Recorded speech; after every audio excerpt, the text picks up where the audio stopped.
你是不是读了很多的书，上了很多的线上课程，可是你转头就忘记里面的内容了？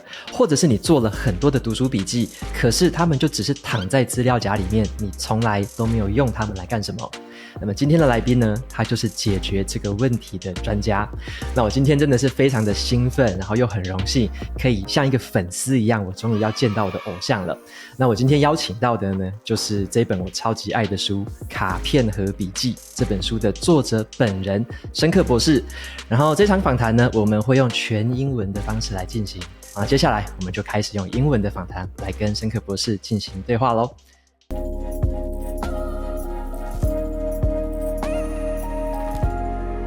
Okay, so Sönke, welcome to this show. It's such an honor to have you here. Could you please say hi to our audience? Hi, and thank you, Walkie, for having me. It's an honor to be on your show. Thank you.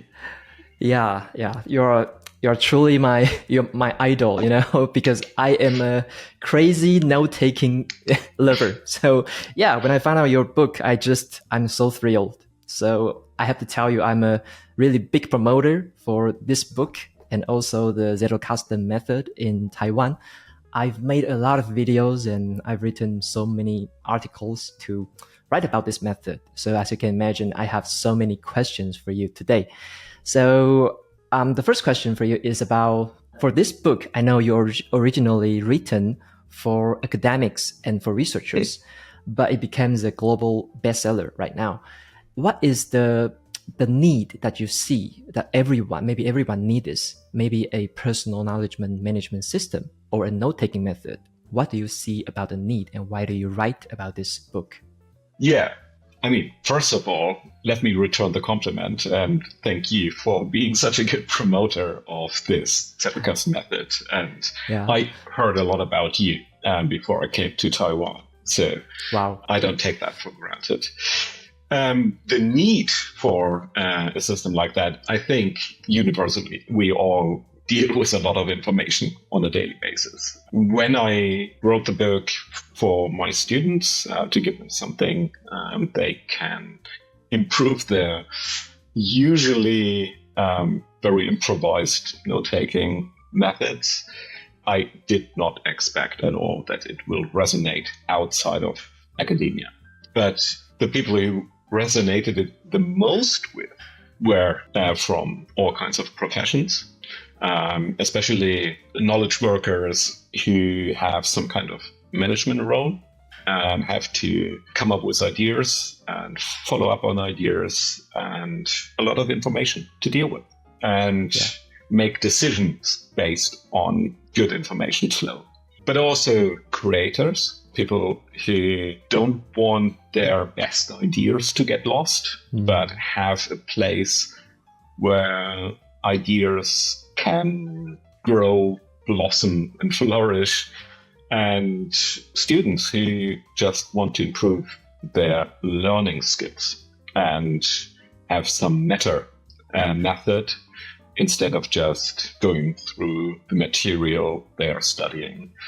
Based on the experience that in the usual systems, you might do well on a test, but then have the experience of, what did I actually learn at school? I forgot all about that. And to be able to retrieve a little bit more of the knowledge you learned at school and spend a lot of time learning, I think this system, the Zettelkasten, is a good promise to improve on that. So I think we all have to deal with a lot of information.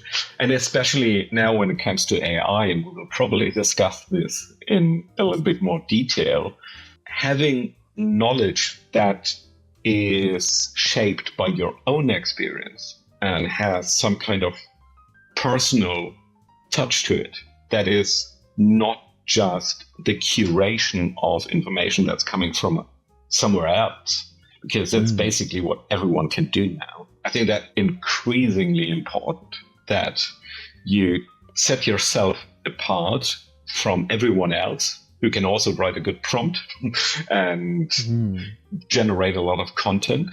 But to make this content somehow stand out, to be different to the rest of the content, I believe a system where you can, over time, create something that is actually unique.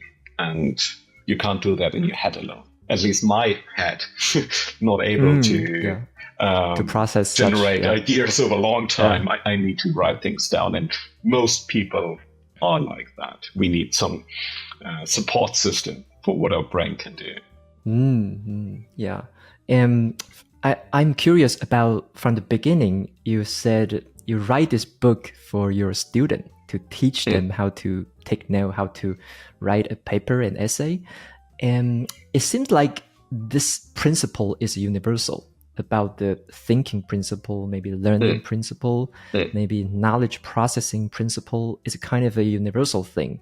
So it became very universal experience or resonated with other areas of those experts, those creators, maybe workers.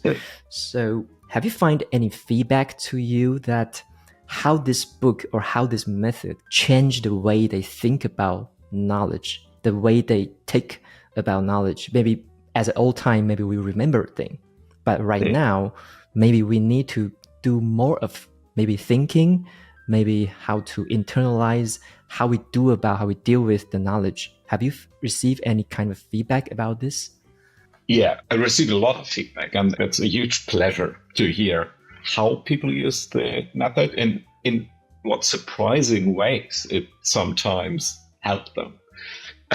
I have to say, though, the least feedback I receive is from students. Wow. Especially younger students who just want to pass an exam or a test. Usually don't see the need to have a little bit more elaborate system, and also don't really get often this thinking for yourself part, because they are tested on a certain material and they're expected to give certain answers. And in most educational systems, coming up with completely different answers is not that valued. So when you go higher up in the educational system and you come to master students, doctoral students, they understand the need for something that emphasizes their own thinking. And professionals, of course, especially when it comes to being in a competitive field where you have to come up with something unique, they fully understand that you need a more systematic approach to knowledge management and knowledge processing. And the feedback is really very different depending on who you're talking to. So just yesterday, I received an email which I found really touching of screenwriter, film producer from Hollywood. And she did not talk about her professional work, but she talked about how she engaged with her 18-year-old son, who is studying art, and they both develop in Obsidian the Zettelkasten. And for them, it was a form of bonding experience, because it made them talk about what they are thinking about and what the questions they are writing about are. And so that was a highly personal experience for them. So that I found really touching and very different to feedback I get from consultants who uses mainly to capture the feedback of his clients, to let the feedback feed into the way he approaches the next client and feels, okay, there's a feedback loop and that gives it momentum. And it's not like usual that a client gives you feedback, you think, okay, that's interesting, you write it down and then put it somewhere.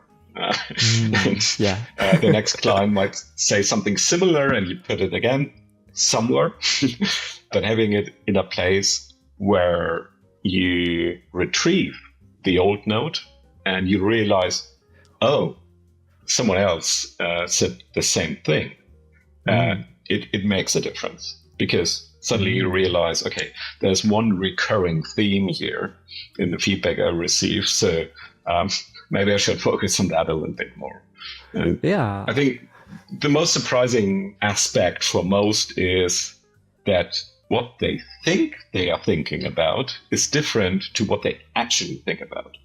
And by writing down your thinking, you kind of get into a distance to that, and you realize, oh, here are all the notes. I haven't really thought about that. This is a question I come back to repeatedly because I was so focused on this one, but nothing really happened there. So maybe I should shift my focus a little bit. So that's a kind of feedback I'm delighted to hear. Wow, it just blows my mind. Like, I always think the communication inside the Zettelkasten is to ourselves. But in your example, they just use the Zettelkasten to communicate with each other. Very, very unique application. And from your sharing, I also recall a quote. It says, I don't know what I think until I write down what I think. I think it just kind of reflects what you just said. I think for those people who don't understand Zettelkasten yet, could you briefly explain what exactly is Zettelkasten? And there are many types of notes in it. And what are those types? Yeah. Before I go into that, just a word on the quote you mentioned of, unless you have written down your thoughts, you don't really know what they were about. It's a quote you find in variation from many, many people. Richard Feynman said something about his notes being his thinking and not a recording of his thinking. Or Sam Altman said something about you can use ChatGPT, but you still have to write. Otherwise, you're not really thinking. You can go on and find similar quotes from many people. And I believe that the Zettelkasten takes that seriously, that you have to write. Put it differently, you have to think in writing. I think that's it. You have to think in writing. So for those who have never heard about the Zettelkasten, a very simple system that in its simplicity can become really complex. And the simplicity is based on the rule that you have one idea for each note. On one note, there is only place for one single idea. Some call it the atomicity of the notes, which enable the combination of different notes together. And you structure these notes not hierarchically under certain categories, but you build categories bottom up.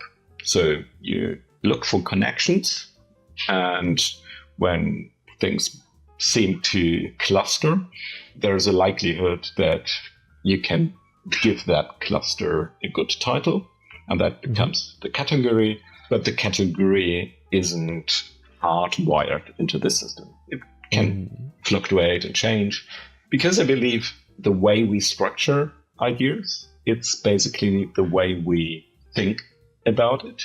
And if we change our thinking, the categories change. And we make different kinds of categories. And a system should be able to adjust to the evolution of our thinking.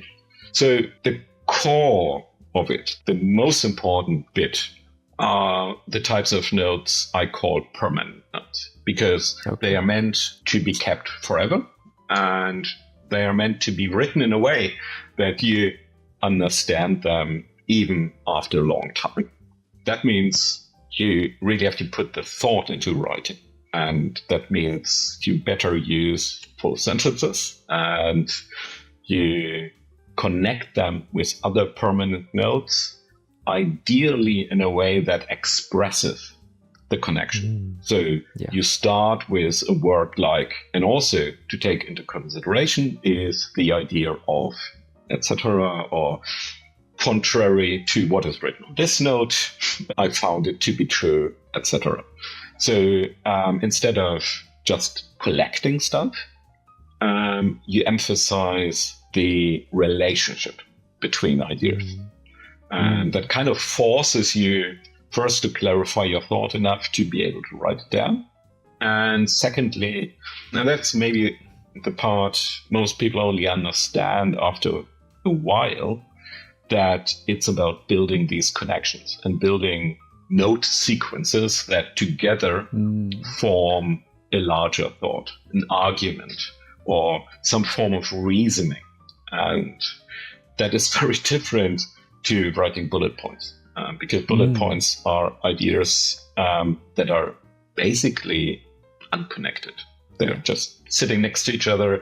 They might be contradictory, but you won't notice until you start explaining in writing the connection between two aspects. So that could you explain what is a permanent note, and could you give us an example? Maybe recently you just write a permanent note. What is that, and what is not a permanent note? Sure. So it all comes from Niklas Luhmann, this German sociologist who developed this method in paper form, so pre-digital. He used paper like in this index note size. So he was restricted simply by the size of his paper to not write too many things on one note. Yeah. And a permanent note can be an idea. It can also be a quote, but ideally something you express yourself. Maybe the definition of a permanent note. A permanent note is one idea meant to be stored permanently, written by yourself. That could be a permanent note. And Luhmann stored it just in a box. And he would use an ID system we don't have to use anymore if we use digital tools. But he would just start with note number 1, give it the number 1, add to it note number 2, number 3, etc. And if you want to add something that content-wise adds to note number 1, maybe a new research finding, a new thought that changes that a little bit, he would add it in between note 1 and 2 and branch out like 1A and then followed by 1B, 1C, etc. Digital tools can do that automatically nowadays. We don't have to concern ourselves with this complicated ID numbering system. But importantly, you add new notes in relation to already existing ones. That's the main idea. In the beginning, of course, not everything is connected and you just connect something. But very soon you start thinking differently about writing a new note, because you look first, where does this possibly connect to? And then you write it already with the context that's already in your system in mind. That changes the way you write a note because you respond to something that's already there. That is the reason I think you earlier phrased it like you're being in a dialogue with your own Zettelkasten. It's a conversation that is ongoing. And I think that is really the best metaphor. You're in a constant conversation. So you wouldn't start a conversation by saying something random. You would pick something up that is already said. Like, we mentioned that before. I had a new thought that might change our perspective here a little bit. And that means you develop ideas, you develop thoughts, you are halfway through the process of generating output. So if you look at Luhmann's Zettel, you often find whole note sequences that are almost identical to a paragraph or a chapter he has written then in an article that is published. Yeah, so these are the permanent notes. And importantly, you have to make sure they are not diluted by low quality notes. You put effort into them. So other types of notes that should not go into this section, what I call fleeting notes. And these are just simple reminders of something. They are not the expressed version of a thought. They are just notes you might take during an interview. And you don't want to interrupt your interview by saying, well, I need to take a permanent note and think about that, and I come back to you in a couple of minutes. Instead, impossible. you just well, you can do that. I'm totally fine with that. Really? But usually, you just write a reminder and then come back to it later. So these fleeting notes, or you take a voice memo on your phone, or draw a sketch if you're more on the artistic side, or take a photograph. That can be a fleeting note as well. But they have to be processed at some point, and you have to do something with them. Otherwise, they'll get lost. And that's what few people do, actually do something then with their ideas. I think that Zettelkasten is a system that takes your ideas seriously, because you take the time and look at what you've written down and think how that makes a difference to what you're already working on. Yeah. Because I often hear people say about literature note is, how should I write it? What is too much and what is not enough? What is just okay? So what's your take on literature note? What level of understanding should we write in the literature note? Good point. And a question I've been asked a lot as well. So literature notes are a kind of in between, a hybrid between fleeting and permanent notes, because there's no reason to discard them. You can also keep them forever. But they don't have to be written in a way that you permanently understand them. Bullet points are fine, because here too, the idea is to go through them and turn an idea worth keeping. Not all ideas are worth keeping, but those worth keeping into permanent notes. So think about literature notes not as notes you have to write for the sake of having literature notes. Think of them as an in-between step towards permanent notes. What do you need to write down so you're able to write good permanent notes, which means something that brings your own thinking forward?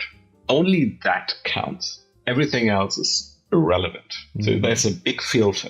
And when you worked a little bit with the Zettelkasten, you kind of automatically filter for connections. So when I read something, in the back of my head, there is an automatic scanner working and thinking, oh, this could connect with that I already have in my permanent note section. So I would write that down on my literature note, but usually not with too much effort, because I don't want to interrupt my reading flow.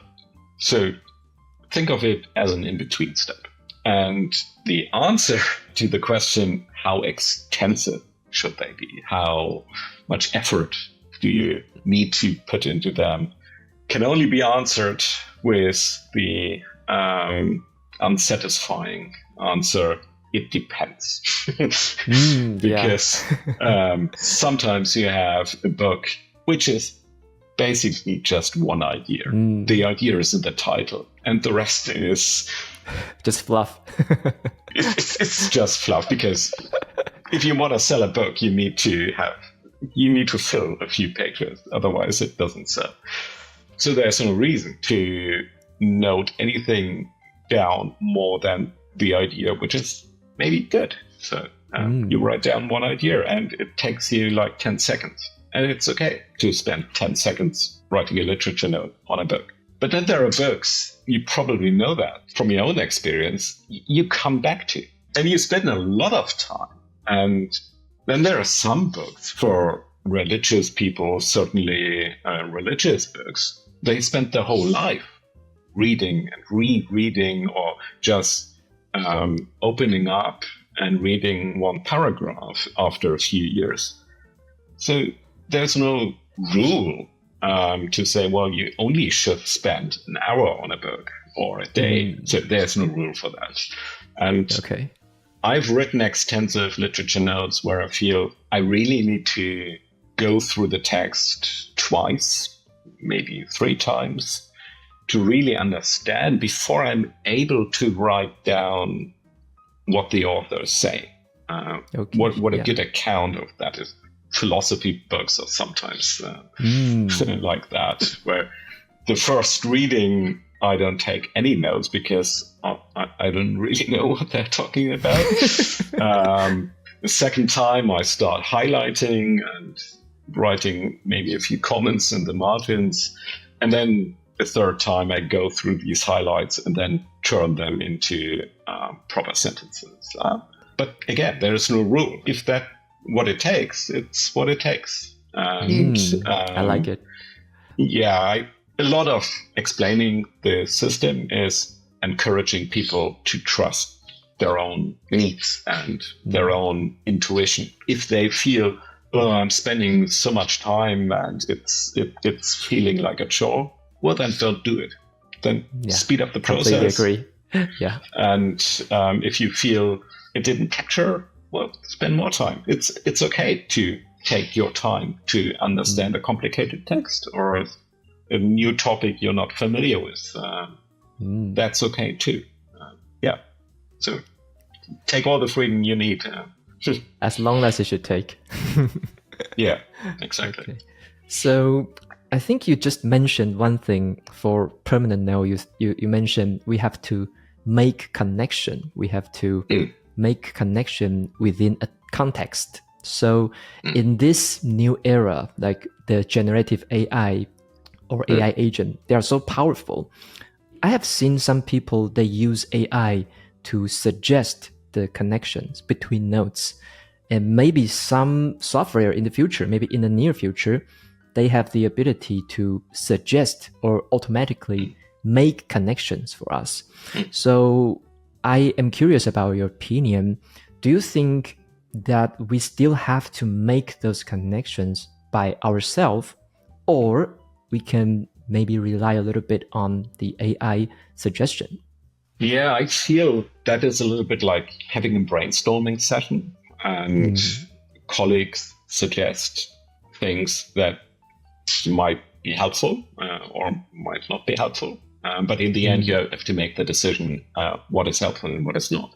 What we know from brainstorming sessions is that if you sit in a room and you start with a brainstorming session where everyone is contributing, the number of ideas is smaller than if everyone starts brainstorming for themselves, write down their ideas, and then collect them. Then the amount is much higher. That has to do with social pressure and just filtering involuntarily. We can't help ourselves to filter like that. If I start asking ChatGPT, I feel I don't retrieve the ideas I could have. I would limit myself to what ChatGPT is giving to me. So what I would do is first, like in a social context, brainstorm for myself. Or what I would do is I look at my Zettelkasten, because these are my personal ideas, and look, are there any suggestions from the Zettelkasten? I filled myself with something that I fully understand, and because I've written the notes myself, so it has more depth and a deeper understanding to it. And that means it's probably more relevant for what I am working on. I start with that. And then I will ask ChatGPT, any more suggestions, any more ideas? And I can add them to my pool. If I do it the other way around, I think I get myself into trouble. Yeah. So just think as ourselves, think first, and then ask for help later. That's the sequence of thinking. That's how I would approach that. And with a suggestion from ChatGPT, they have to go through your filter. I think that's important as well, that you are the one making the decision if that's a good idea or not. And I have one golden rule when it comes to AI, and that is I use AI all the time, and I use it for really all kinds of stuff. But when it comes to writing permanent notes, never ever let ChatGPT write a permanent note for me. Everything in the permanent note section has to be written by myself, because it's the only guarantee that I understand what I'm writing. Otherwise, I'm probably thinking I understand what ChatGPT is telling me, because that's kind of how most of our humans' mind works. We like to think that we understand.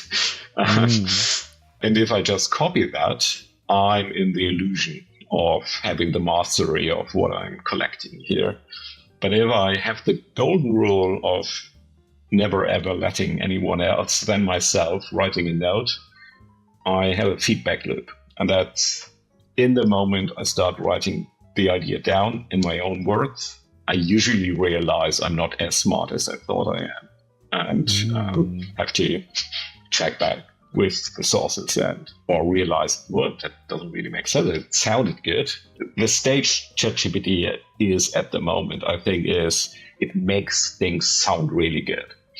And the moment you start digging deeper, often you realize, but it's like an imitation of something. I know there's a huge development and it's quick and fast and it will become better and the understanding will be deeper. But I believe there will always be like the last mile we have to go ourselves. And even if it's just 10 or 20% of what we're doing. But if that's there, and if that will always be there, it just levels the playing field. And if we focus on these 10, 20% that are uniquely human and leverage that with the help of AI, the differences in the quality of these 10, 20% only increases. So if you focus on improving your thinking by writing, ideally in a smart way, then you leverage AI. And the differences between you, who is experienced and trained on a daily basis to express your own ideas and to do deep research and learning properly, deeply, and are used to making connections your own. I think the quality difference in the 10, 20% you still can't delegate to AI, leveraged by what it adds to that, makes a huge difference and in the value you're generating. Yeah. I think maybe you found out that some of your students just delegate everything to AI. They just don't think. They just... Well, I left academia a couple of years ago, and I have to say, I'm glad I don't have to deal with the challenges teachers at the moment have to face, because the whole system, the grading system, is not prepared for the current situation. I think it's a huge challenge for students as well, because students usually know it would be better to write the paper for themselves, because it's the only way to get an experience in the struggles research and reading and writing comes with, and it's the only proper training. But they also know, well, the other students are using AI and they probably get better grades. So it's a bit of a stupid trade-off. So I don't envy people in higher education at the moment. I think it's a lot of hard questions. Yeah, it's a very dynamic and evolving world. Okay. Indeed. Yeah. So my next question would be, I think for beginners, because for many beginners in Zero Custom, they have to learn about this method and they have to practice maybe in a daily basis. But very often they may quit, or they may find it very much like a chore, or they may find it not useful. So I'm curious about your experience. Maybe you have given some students some suggestions. What is your advice for those beginners who have struggled? with those experience I just shared. Yeah, I totally understand that, because those who set up a system like that successfully are often so excited about that and tell everyone about that, which raises expectations. And it also, when you confront people with a developed Zettelkasten, it looks incredibly complex. Yes. Especially when you look at Luhmann's Zettelkasten, which is partly online, with like 70,000 notes. I mean, that's overwhelming if you compare yourself with that. So I would really tone it down for beginners and suggest to not try to set up a system and then start with your work, but start with one note, then add a second note the next day, and slowly start doing what you're doing anyway, differently. I mean, the chances are people who are interested in the system almost do every step necessary in their own way currently. So, of course, they are reading things. They're trying to remember things they read. They think about it. They very much likely take notes somewhere, somehow, and do something with them. So all elements are usually already there. And the trick is to do it slightly different and to write the note you would have written anyway in a standardized way. And then not just put it somewhere, but put it in this one dedicated place and think about how does it connect to what I already have here. And if you only have one note, maybe it fits, maybe it doesn't. It doesn't matter. So don't have the expectation to revolutionize everything on a weekend. Just make yourself familiar with the principles, what the idea behind it is, and then whenever you feel, okay, that's an idea worth keeping, I don't want to do it in the way I usually do it and might end up somewhere I won't find it again, I now put it in my Zettelkasten. And that can be like a 5-minute thing on the first day. And if you feel it makes sense and it gains momentum, it will automatically draw you in. So I think most people who have successfully set up a somehow working system would feel weird about putting a note somewhere else, because why not put it where it most likely makes a difference and is most likely to be found again. So if you don't overwhelm yourself, I think it attracts just by itself more and more notes. And there is a dynamic to it, because the more you have, the more likely it is that you'll find a connection where it makes sense to add it to. And the more often you do that, the more familiar you are with what you have, the more likely it is you already come up with it in your mind and think, oh, yeah, that's an interesting thought that connects to what I have. And the more notes you have amassed, the more dynamic it becomes. And if things don't work, like you feel it's a chore to take literature notes, don't take it as a sign you've done it wrong. Take it as a sign you need to adjust. So if it's too much effort, well, then maybe you need to take shorter notes. If you feel you don't understand what you've written, well, put a little bit more effort into it and write them a little bit more extensively. And take that, as you said earlier, being in a dialogue as a kind of feedback. And take it as an evolving system, not a huge grand thing you have to build from the ground up. Yeah, I think that would be my advice. Yeah.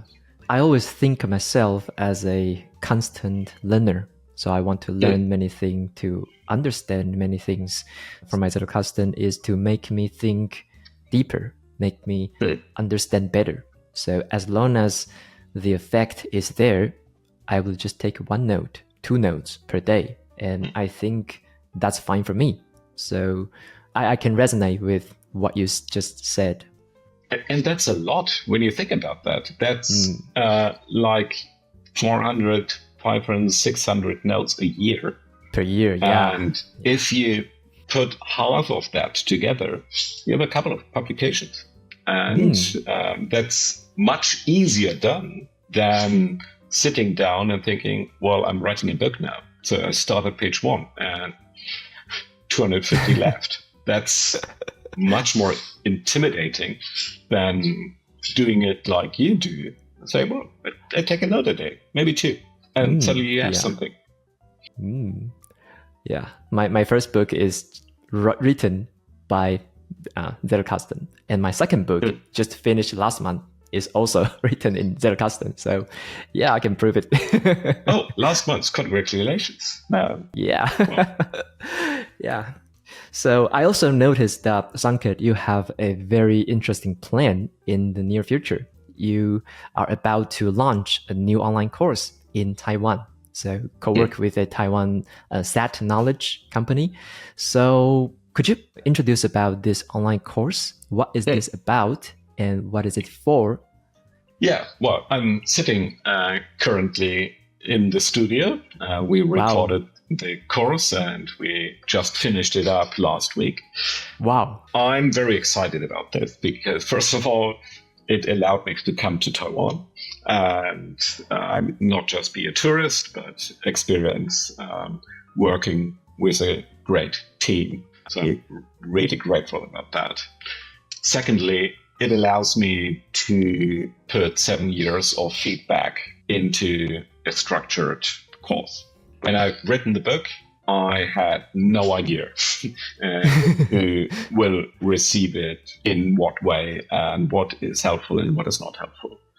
Since then, I coached a lot of people. I received a lot of emails. I talked with app developers and founders and people from all kinds who used it in very different ways. And there are recurring themes, difficulties, or recurring questions. And this is a chance to answer them in a structured way and to introduce the method more purposely to target audiences we believe benefit the most from it. And that's knowledge workers, professionals, of course, students who want to focus on learning, but that's also creatives and, of course, researchers, where I come from. And so we adjusted to these 4 groups, and I believe they get a good hands-on instruction without getting lost in details like how exactly do you set up one particular app, but have a rough guide that allows everyone to adjust it to their own needs and use the app they feel most comfortable with. Okay. So I just think you mentioned this course is for like researchers and creators and student learners and knowledge worker. What exactly and what scenario does it fit to them? Like literature for researcher or fleeting note for creators? Is something like this? Well, everyone is using basically all elements of it. All of them. And yeah, but there is a difference in where the emphasis is. I think creative people, the most valuable asset they have are their ideas and ideas that might come up unexpectedly. So their emphasis is certainly on fleeting notes. Capture it quickly, and knowing that there is a system behind, they won't get lost and they can do something with them. Usually they don't have a problem with capturing ideas, but keeping them in a way that it builds up to something that's sometimes they struggle and where the system can help. Yeah, with researchers, the emphasis is probably on permanent notes because that is where you develop unique ideas, tackle difficult questions, have a lot of data and information to juggle around with, and being able to recombine ideas quickly. I think that's permanent notes section really shines. So that might be their emphasis. But of course, they also generate output. That's where project notes come into play. They also have ideas. So everything is there all the time. I think students who want to learn more deeply, more focused, probably spend more time than others on writing more extensive literature notes.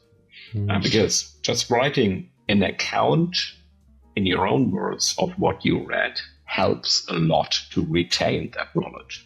But that doesn't mean they can't use the permanent notes section to develop their own unique ideas. But the emphasis is maybe different to creators or researchers. And when it comes to professionals, I realized they might have their emphasis on project notes because they're usually always working on different projects and very focused on making sure the project is going forward and that every kind of information coming in has to make a difference there. They use it in so different ways. Some use it more like a form of structured overview of things they come back to often. So more in the traditional way to retrieve information quickly. They might not be interested in making too many weird connections between all kinds of stuff. It's more organized. There's nothing wrong with that. It still allows them to make and see and detect connections across projects, across topics, but they often want a more structured part of the Zettelkasten. But others are more interested in generating something like business wisdom. So reading a lot of biographies, things you can learn from on a higher level. And instead of just reading it and hoping to absorb the wisdom from others, they realized, well, writing it down in a form that matches their own industry. So it's a bit of a translation work they're doing. They start building their own mental models, connect them in their own unique way. Even though wisdom is often timeless, it usually needs some form of translation. You have to adapt it to your own individual needs. And doing this kind of translation work often helps to solidify and to make it more part of your everyday life and your mental background. So there's a lot of that where people think, they read a lot of books that contain a lot of wisdom and things they want to keep in mind, but without having a place to write it down, to make it their own, they feel they probably forget about most of it. Yeah, that's right. And I think you just mentioned something that is not mentioned in your book, like a project note, the detail about it, or the other application. So I'm very curious about, in your online course, what is new in the course and what is not included in the book? I'm not so sure anymore because when we are so close to the material, you realize when you look in the book, well, that's quite different to how I approach it today.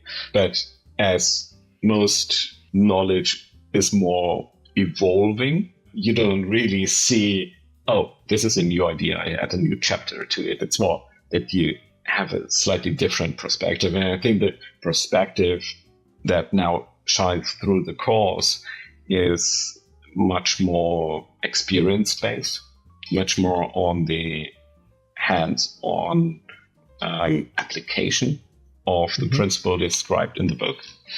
I think project notes were in the book, but I'm not sure. And they are basically just the kind of notes that are relevant for one particular project. And you might take ideas from there and feed them back into your permanent notes section. But basically, you can archive or chuck project notes afterwards, because they contain mostly things that are only relevant for that particular project. And they would dilute the permanent notes section. But if you're knowledge worker who's thinking from projects, it's totally fine to focus on them. And once in a while, when you feel, okay, that's something I want to keep in mind for future projects, you distill that piece of information, put it in the permanent notes section. I mean, the main thing, certainly, that changed between the book and the course now is the development of apps that are now once in a while taking on ideas and principles from the Zettelkasten. Most importantly, the ability for bidirectional linking. Yes. So that when you link to a note, you see on that where you linked from. That is directly applicable to the Zettelkasten system. It makes it much easier to develop a Zettelkasten in digital form. There's still a difference between pen and paper, analog and digital forms of Zettelkasten development. So I touched briefly on that in the course, because there are still people who prefer writing on paper, despite the obvious downsides. You have to carry it around. You can't do a full text search. Very old school. Yeah. But funnily enough, the people who are most excited about the pen and paper thing are often software developers. People who are very immersed in digital stuff all the time. And I think it's because when you spend so much time in the digital, you're much more aware of what handwriting and physicality, the tacit aspect of it all can do for you. It slows you down. It's less distracting. It's another form of attention. It's not a recommendation. I do it in digital form nowadays myself, but it's interesting. I think it's interesting. Yeah. As you just mentioned, for this digital world or digital like software or app, in your new course, what kind of maybe software are you teaching? Or maybe you would give us a operational guide or tutorial or template that any beginner can learn directly from your course to build up their system? Yeah, I think we will add something like a checklist of aspects that are good to look out for when you choose an app. It probably comes down to personal preferences. Aesthetics play a role. I'm curious about your preference. Oh, my preference, yeah. Yeah. I tried out a lot, and I have to say the probably most significant value you get is from not having to do all the experimentation I did. So the value you get is not the stuff that's in the course. It's everything that's left out because I tried it and decided it's not working. Yeah. I myself nowadays use Obsidian, and I use Obsidian for multiple reasons. First of all, the data is stored on your own computer. You can use cloud, but you don't have to, so it's secure. It's what I heard the preferred editor Zettelkasten app for software developers, because they are very aware of their security issues. And secondly, because everything is stored in Markdown files, that's very easy to read files. You can basically use any editor to edit with. So good rule of thumb is if you can read it yourself, then it's probably also easy to read for different kinds of editors, making it likely that you can also easily export it to a new app if you later decide to change. Because, I mean, software development is fast. We don't know what's the best way to work with in 5 years, 10 years. And with a system like that, you want to keep ideally for the rest of your life. I think it makes sense to stick with a format that's not too sophisticated. The easier, the simpler, probably the better. especially it doesn't lock you in a proprietary format. Yeah. Would you mention this, or would you teach this software in your course? No, I have a course myself in English only, where I focus on the application of Obsidian. We mention the differences between software in the Taiwanese course. Mm-hmm. But for the Taiwanese course, we felt it's important to not just make it, this is an Obsidian course and how to use it here, but to make it more broadly available for users of other systems as well. So I learned about Heptabase, which is very popular note-taking app here. And I'm glad we don't exclude users of Heptabase because I want to talk about my preference. That's what my other course is for. So this one is more open, and therefore it's also more open for future developments, because what you need to understand are the principles, the ideas behind it, and you will adapt it to your own needs anyway. So yeah, it makes sense. Yeah. Having a manual for one particular app is probably not very future-proof and doesn't help you when you then change to another app. Having understand how it works makes it much more likely that you can adapt it to whatever your preference is. Maybe you work at Heptabase and won't think about using Obsidian because what would your colleagues think? Maybe you prefer Rome because it's beautiful and fast. Maybe use Tana, which might be more closely emulated around the Zettelkasten idea. Or maybe use pen and paper. That's fine too. I would just put it this way, like this course is not specific to a certain application, but it's like a general rule of thumb, like a fundamental principle or concept that you can apply to your own liking. Okay. Yes, exactly. So I think the last question would be, is there any like common mistake or some trap that maybe beginners or just learners, they often encounter? What is that and how to avoid that? We spent a bit time on the course about possible traps and how to avoid them, because you don't need to do the same mistakes I did in the past. Learning from experience is good. Learning from the experience of others is much better. I think the biggest mistake is trying to make it perfect. That's really a common mistake. That, am I doing this really right? And the secret really, the open secret to it all is it's an imperfect system for the imperfection of thinking. It's all about the in-between step between, well, you start with understanding something. Between your reading, learning about a new topic, you have an initial idea which might turn out to be good or not, you don't know yet. And the output, which you can make as perfect as you want because it's for an audience and the audience deserve that you put a lot of effort into it. But the Zettelkasten is about everything in between.